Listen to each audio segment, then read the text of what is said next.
Shalom, welcome back to the Sequential Midrash Aggadah Series. Chapter 23 begins in a very strange place. Cain has just become the first murderer. Abel's blood has cried out from the ground. Cain has been cursed, exiled, and marked. And then, almost immediately, the Torah says, Cain knew his wife, had a son named Enosh, built a city, and named the city after his son. That movement is shocking. The Midrash sees Cain not simply rebuilding, but trying to drown guilt under construction. He cannot erase the blood, so he builds. He cannot restore Abel, so he names a city. He cannot become innocent again, so he tries to become permanent. This is why the Midrash brings the verse from Psalms about people who imagine their houses will last forever, and who call lands by their own names. Cain's city is not just architecture. It is a spiritual defense mechanism. If my name remains, maybe my sin will not be the final word about me. But the Midrash says their homes became their graves. What they thought would preserve them became the place where they disappeared. That is the delusion of permanence. A person can build, own, name, and achieve, while still refusing the truth, calling him to repentance. Cain should have stopped, mourned, and sought repair. Instead, he hurried back into ordinary life. He ate, drank, married, fathered, built, and acted as if the terrible thing had only been a disturbance. That is one of the warnings here.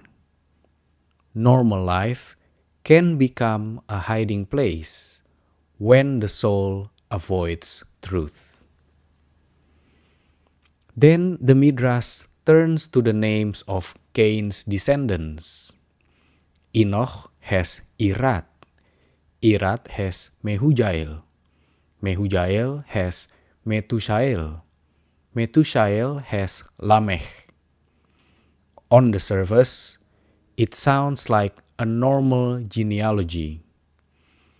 But the Midrash reads the names as signs of judgment. These names carry echoes of removal, blotting out, and the question, what need do I have for Lamech and his offspring?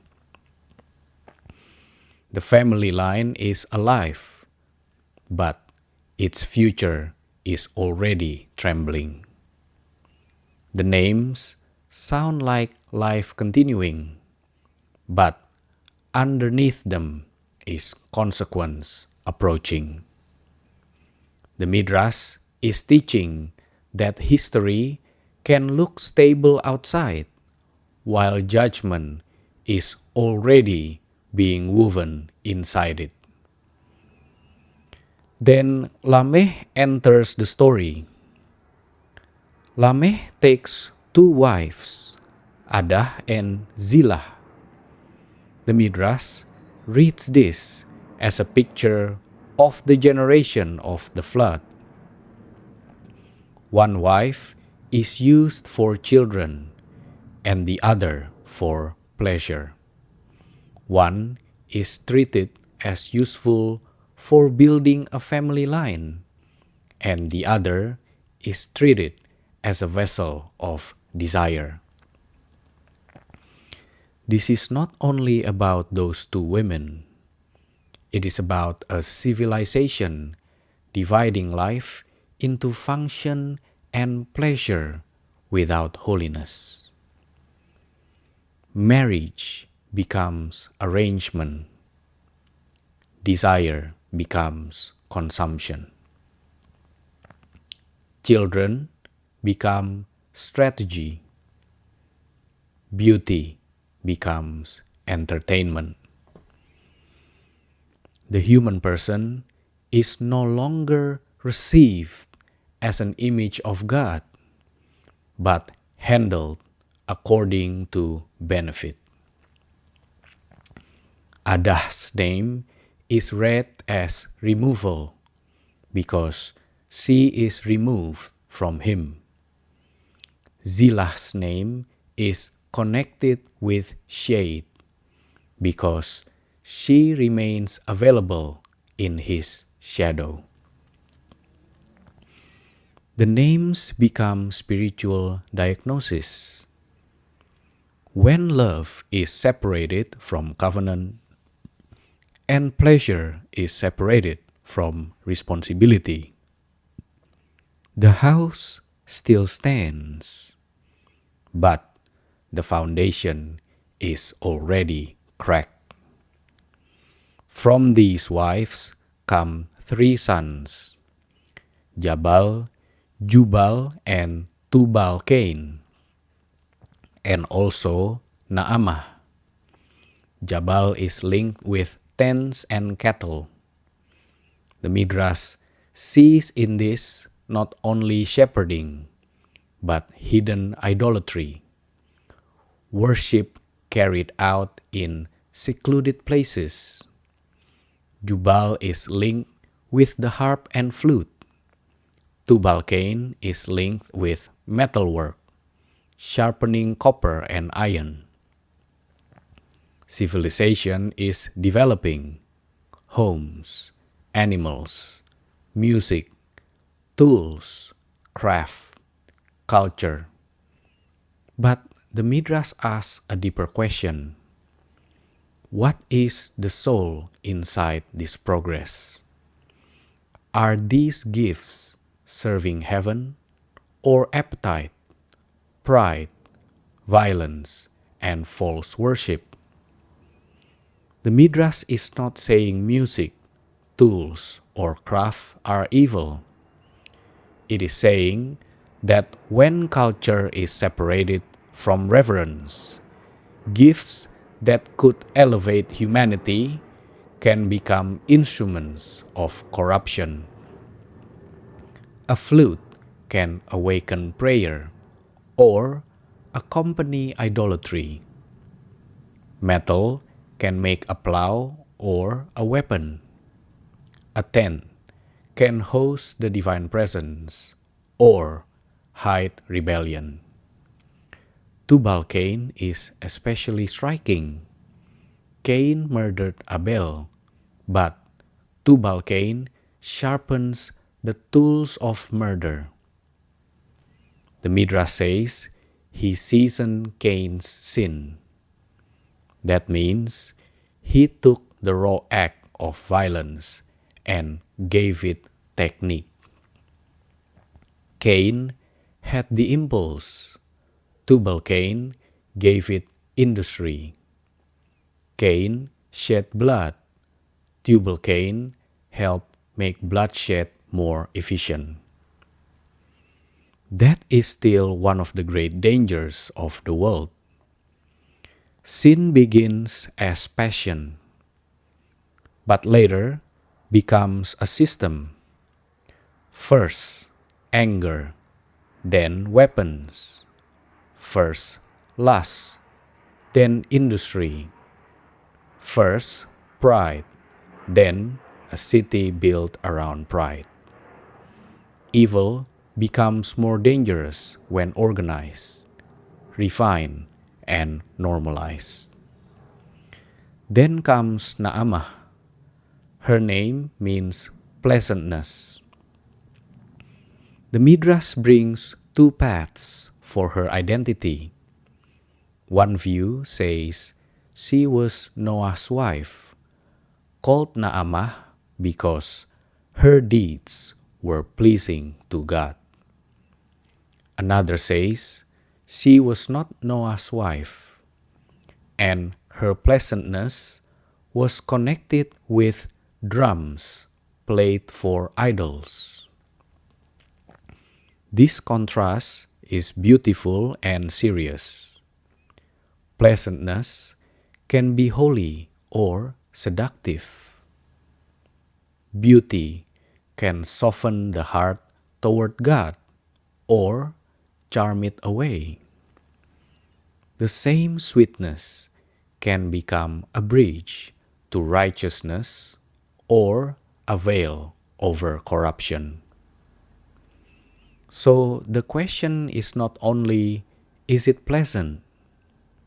The question is, where does it lead the soul? Now the chapter moves to Lamech's speech to his wives. Lamech says, in essence, "Have I killed a man by my wound, or a child by my bruise?" The Midrash understands that his wives have separated from him because they know Cain's line is under judgment. They fear that having more children is pointless if destruction is coming. Lamech answers with religious logic. If Cain, who killed deliberately, had punishment delayed for 7 generations, then surely Lamech, whose case he presents as lesser, should receive much more delay, 77 generations. He argues from mercy. But the Midrash calls it an argument based on ignorance. Why? Because people love to calculate heaven when calculation benefits them. Lamech is not standing in humility. He is not saying, "How do I return?" He is saying, "How much time can I still get?" He is using theology to negotiate with consequence. So the family goes to Adam. Adam tells Lamech's wives, "You do what is yours. God will do what is his." In simple language, do not abandon human responsibility because you are calculating divine decrees. You are not the manager of the hidden timetable. Your task is faithfulness. But then Lamech's wives answer Adam with a sharp proverb. "Doctor, heal your own limb." They expose him. Adam himself had separated from Eve after the sin, because he too had made a calculation. He thought, why bring more children into a world under death? So they say, in effect, before you correct us, look at your own house. And Adam receives the rebuke. He returns to Eve. The Torah says, Adam knew his wife again, and Seth is born. That word, again, is important. The Midrash hears renewal. It hears desire returning, not as cheap appetite, but as restored life. Adam and Eve had been separated for 130 years. Now, after correction, they come back together, and the line of Seth begins. Eve names him Seth because God has provided another child in place of Abel, for Cain killed him. But the Midrash goes even deeper. It says, the word another hints far into the future, to the line of Ruth the Moabite, to King David, and to the King Messiah. In the birth of Seth, Eve is not only receiving a replacement for Abel, she is unknowingly touching the root of redemption. There is also a deep insight here. Abel was killed physically. Cain remained alive physically. But by murdering Abel, he destroyed his own inner life. He became, in a sense, a walking corpse, alive in body, but emptied of the holy soul that should have ruled him. So Seth comes in place of Abel, who died, and in place of Cain, who lost himself. This is why Seth's birth is powerful. It is not another son. It is the beginning of repair after murder, after avoidance, after false permanence, after broken desire. Through Seth, the divine image continues. Then Seth has Enosh, and here the chapter turns darker. The Midrash says that until Enosh, the generations were still created in the divine image and likeness in a special way. But from that point onward, the generations became morally degenerated and physically transformed. It lists 4 changes. Mountains became rocky. Corpse putrefied. Human faces became lowered and distorted. And people became prey to demons. Whether we hear this literally, symbolically, or both, the message is sharp. When the divine image is honored, even the world feels softer. But when the divine image is forgotten, reality hardens. The ground becomes rough. Death becomes uglier. The human face loses its spiritual dignity. Lower forces find an opening. The Midrash asks what caused this. People began to reason wrongly.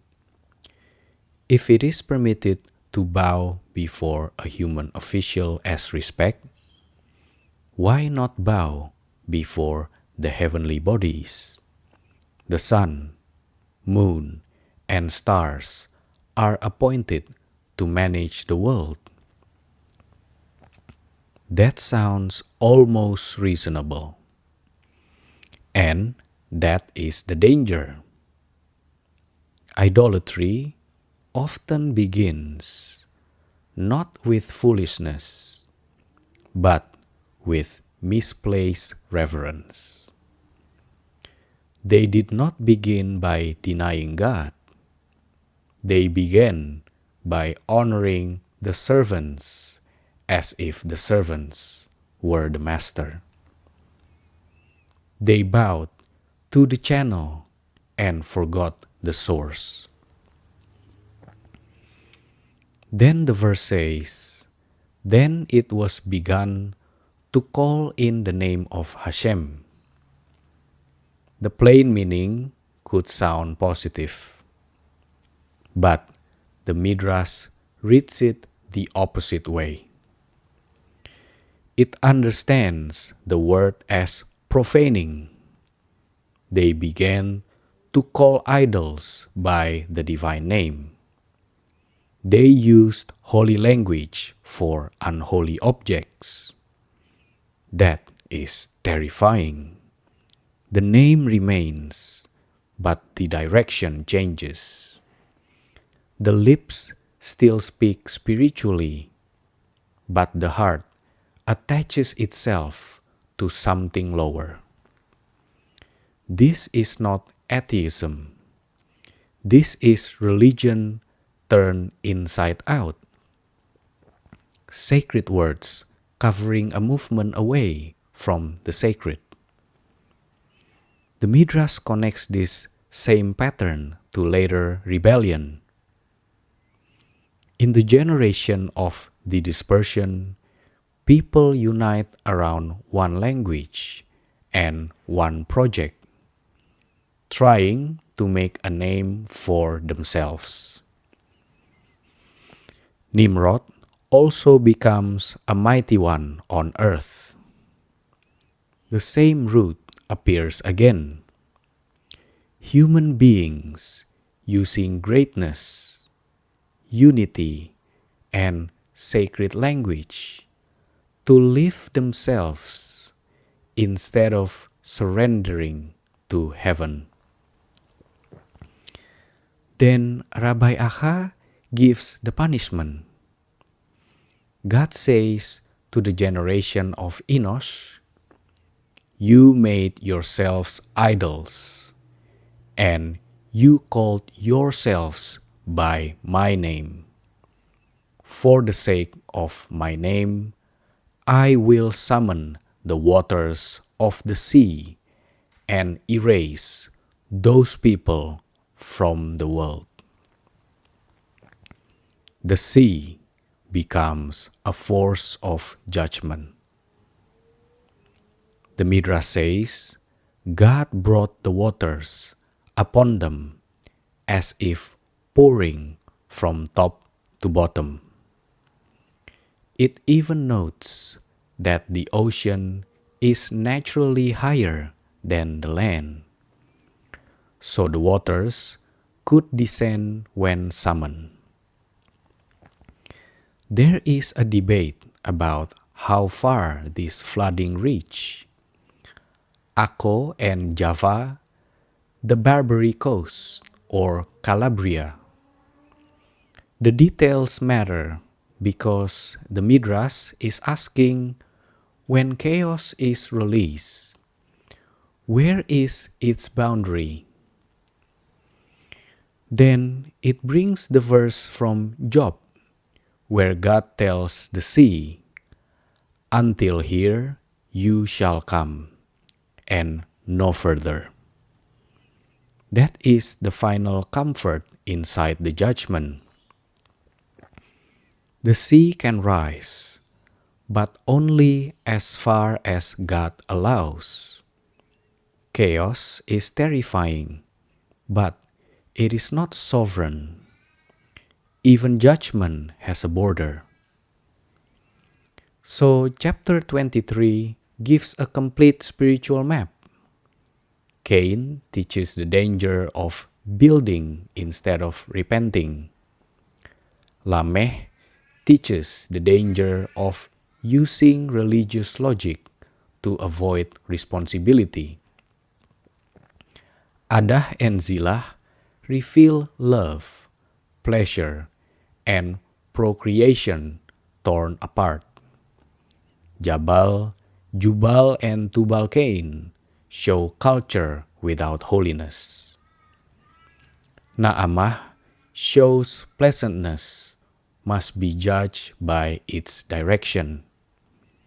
Adam shows that even the first man needed correction. Seth shows repair can still be born. Enosh warns that the divine name must never be used for idols. The chapter is not anti-city, anti-music, anti-tools, or anti-family.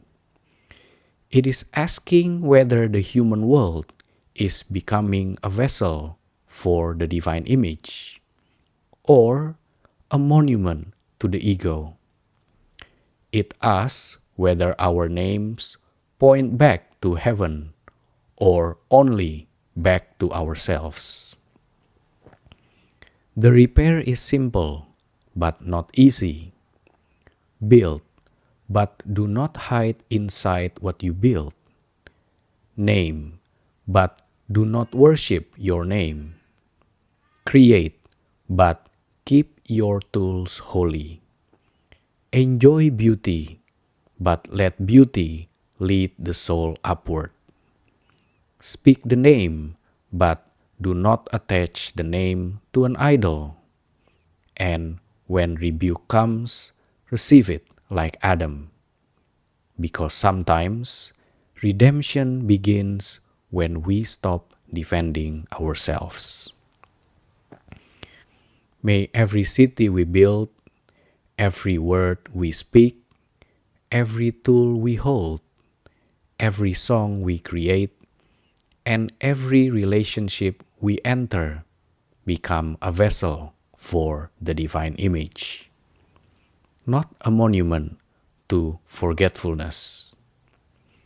And may the waters of chaos stop at the boundary God appoints, while the line of Seth, the line of repair, continues to rise within us.